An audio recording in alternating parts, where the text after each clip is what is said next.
Sorry about that. I was working on something again. Anyways, so we'll hopefully finish this up today. So I was talking about taking chances, and the thing that they wanted to try was they wanted to try a food pantry. And the pastor said, "No, this is not a good idea. It's not going to work. It never works. I've never seen it work." Well, then we did it, and it actually worked. And that's kind of the stuff I'm talking about, being able to take chances.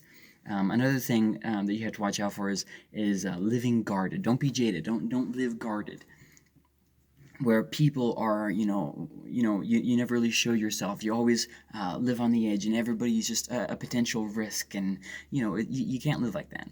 Another thing is when you get jaded, you start getting the idea that nobody ever changes, and that's just not true. I mean, do you change? Does God change you? I mean, maybe the character of people really never changes, but you have to remember that God is able to do things, and He's done a lot of big things. So, I mean, has He worked in you? Well, then He can work on other people too. But with that being said, it always needs to be said that as a pastor, it's not your job to change people.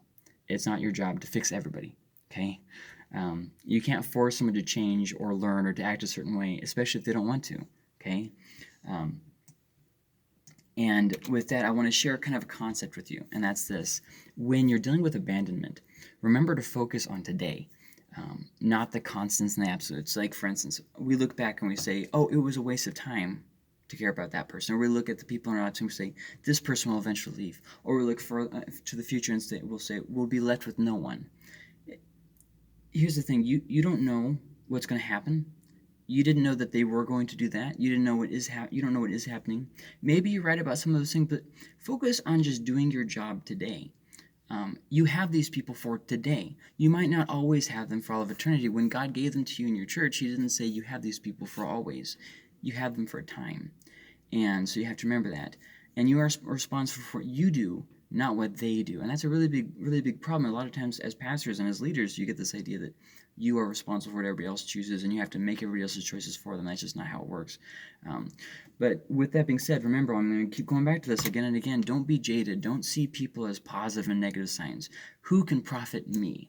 Who can make my life better, my life easier? When you get to that point, people aren't really even people anymore. Sometimes people are going to do things that you don't like, and sometimes people that you don't like are going to do things that you do like. You really can't plan for everything, and you just got to accept that. Um, but with that being said, there's just a few more things. Some people are going to take up more energy than other people, and that's just a fact of life, and you have to accept that and be willing to embrace that. You're going to have some people in your life that pour into you, people who you mentor, people who mentor you, people who come alongside you and help you do it. There's going to be some people who are just kind of there. They're not really going to encourage you or discourage you. And there's going to be people who are negative. There's going to be people who are always draining you, never happy. There's going to be people who are always expecting more and you can't ever satisfy them. So people are, in a part, positive and negatives as far as your energy levels, but not as far as their value. God values everybody, and you have to remember that, even when people are annoying you. Um, but here's a little thing that took me a long time with abandonment. People will always act according to their character, and you can't be surprised. If there's somebody who has left every church that they've ever been in on a bad note, had a issue with every pastor they've ever had, well, then you can't be surprised when it happens to you. If you've had somebody who's always had every single one of their close friendships, they've always had a big fight, and the other person was always 100% wrong, and they were always 100% right, the hero, then don't be surprised when it happens to you too. You can't be surprised when people act according to their character, according to the patterns that they've always acted their whole life. Remember, you have others who need you besides the one person who abandoned you. You have leaders to raise besides the people who quit. You have work to do besides the things you can't do. Even during this pandemic, remember that there are still things that you need to do. If someone isn't ready to change, then they won't, and there's nothing you can do to change that. But with that being said, be careful who you friend. A lot of times, as pastors, there's misplaced trust, and it can really ruin, causes adultery, causes ministry burnout, causes all kinds of different things. So just be careful who you trust. Don't just give trust willy-nilly. People do have to earn it, but remember that even if you do everything right, and somebody does earn your trust, and you are careful, some will still be offended, and some will still abandon you, and some will still change for the worse. The same as some people change for the better, some people change for the worse. So there's a lot of different ideas there, and I hope that you really take the time to think over what I said. Don't instantly try and say, oh, well, I don't agree with what you said. Just stop for a second and think about what I said. And and then move forward from there. Always be careful who you friend.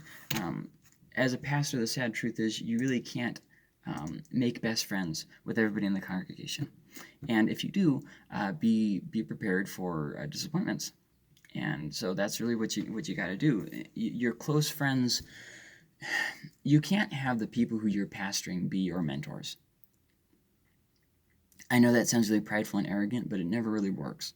What happens eventually is you become afraid to make hard choices because you're afraid to lose a friendship rather than to do what's right. And it just changes things. So you got to be careful, and you got to think things through. However, be friends with everybody, especially those in your congregation. Always be there for them. Always be, genuine and real with people. Don't live guarded, but don't let everybody into your inner circle.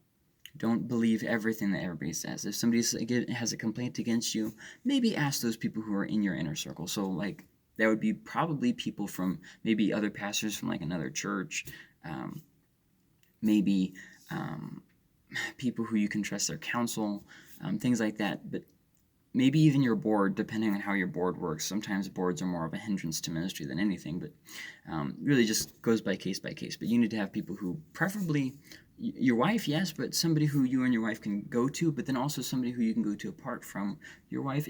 There's a lot there, and you really just have to go with your conscience on that. But I hope that this was helpful, and I will see you.